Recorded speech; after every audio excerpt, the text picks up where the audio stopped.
Alright everybody, so we're in Cuba right now. My name is Michael Leon. I'm Jacob Bonce. I'm Aubrey Castillo. Christian the Cap. And our topic is on United States relations with Cuba. Smash that motherfucker. Relations between U.S. and Cuba. Wait, sorry. I gotta tell you first. Alright. Alright, go. What were the relations between U.S. and Cuba in the late 1800s? Before the Spanish-American War, the U.S. had a good relationship with Cuba. The U.S. was purchasing about 87% of Cuba's exports, and Cuba was one of America's trading partners. Was there anything specific that the United States wanted from Cuba? I'm not sure.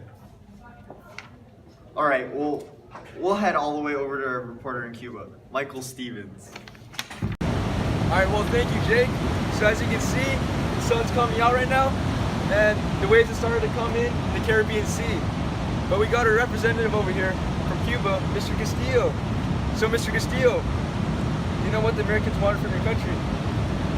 So before the Spanish-American War, the Americans wanted to help the Cubans fight for their independence from Spain. They also wanted sugar plantations and the expansion of their territory. Alright, so I'm curious, you said the Americans wanted to help your country gain independence? Yeah, the Americans saw that Cuba was fighting for their independence from Spain, just like when the Americans fought the British back in the American Revolution.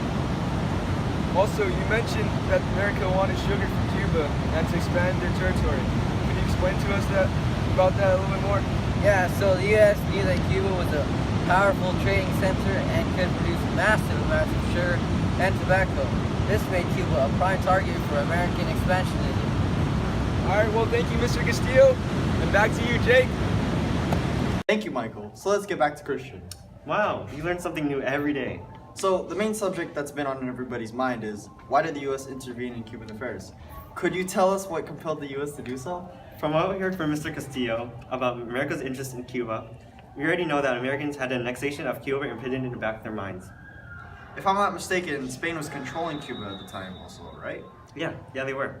But Cuba was fighting for the independence for almost 3 years, which left Spain and Cuba wide depleted. America knew they could help the Cubans rebel and defeat Spain and use that excuse to stay in Cuba. But the U.S. wouldn't just suddenly go to war with Spain, right? Something had to have happened. Exactly. So on February 1898, the USS Maine, a battleship docked in Havana Harbor, was sunk by a mysterious explosion which killed 268 people. This incident was immediately blamed on Spanish and spread by yellow journalists. Could you tell us what exactly a yellow journalist is? A yellow journalist are people who write misleading or exaggerated stories as news in order to attract customers. And how did they influence the American intervention of Cuba? These journalists spread the rumor that Spain was responsible for the USS Maine explosion and created a national mood toward war with Spain. Eventually, this caused the President William McKinley to send an ultimatum to Spain. What exactly did that ultimatum state? It stated that the Spanish could either leave Cuba peacefully and or stay and fight both the Americans and the Cuban rebels. Which one did the Spanish choose? They chose to stay, and on February 25, 1898, the U.S. formally declared war on Spain. Oh, so this is how the Spanish-American War started. And this war counted as the U.S. intervention of Cuba because they were influencing the war to favor Cuban victory.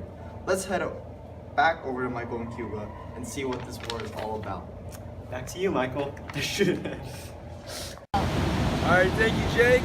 Yeah, I'm kind of interested too Jake. So let's see if Mr. Castillo knows about the Spanish-American War. Wait, where's Mr. Castillo? Alright, now.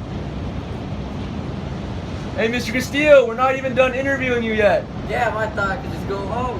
No, we're almost done. Just come back over here real quick. Fuck. What are you gonna ask me now? Was there any opposition toward the Spanish-American War and United States intervention against Cuba? In the U.S., some labor unions opposed the idea of American expansionism, but it was not directly aimed at Cuba.